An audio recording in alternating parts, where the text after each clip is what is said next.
Highlights from today at Mallcon in Quincy, Illinois, where I ran Dungeon of Kairos from our Adventure Anthology 2. Not yet in publication, but hopefully sometime this year. Um, there's a room in the dungeon that's a 40-foot cube, basically, 40 foot by 40 foot with a 40-foot ceiling, which means with a torch you can't actually see the ceiling. Party members were armed with torches, equipped with torches for light. And the thief, Barthel, the pre-gen that I usually use, went in the room, checked it out, looking for any signs of danger. The spider on the ceiling came down and attacked him. Amazingly, he made his saving throw against poison, but yet took exactly the amount of damage to place him at 0 hit points. He wasn't dead, and yet he wasn't conscious. The rest of the party ran in, attacked the spider, failed to take it down, and the spider proceeded to take Barthel up into his web and proceed to begin trussing him up. The party managed to defeat the spider. Flaming arrow shot into the ceiling, illuminated the area enough so that they could actually kill the spider. And so that looked pretty good. But this left an unconscious Barthel out of reach.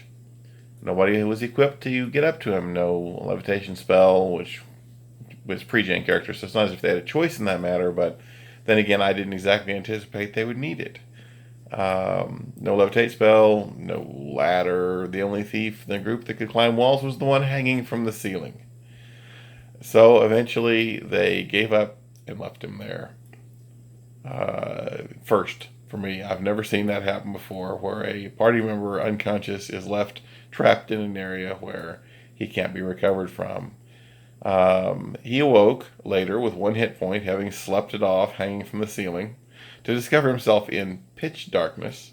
Recall that halflings don't see in the dark, and had to find some way to get down.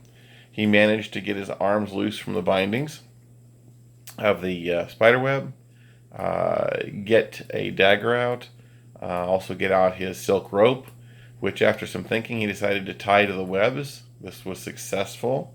He descended to the floor, lit a torch, and then started making his way back to town. Halfway there, he met the party on their way back to recover and loot his body, most likely, and then continue exploring the dungeon. Hilarious. He actually did rejoin the party and return to the dungeon.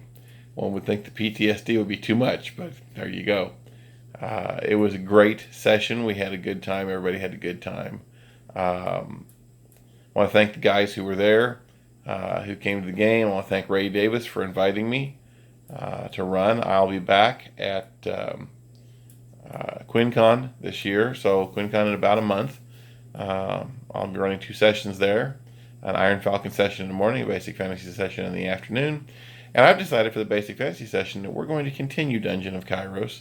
If those players make it, and they say they think they will, their pre-gens will be waiting for them, ready to go back into the dungeon and proceed.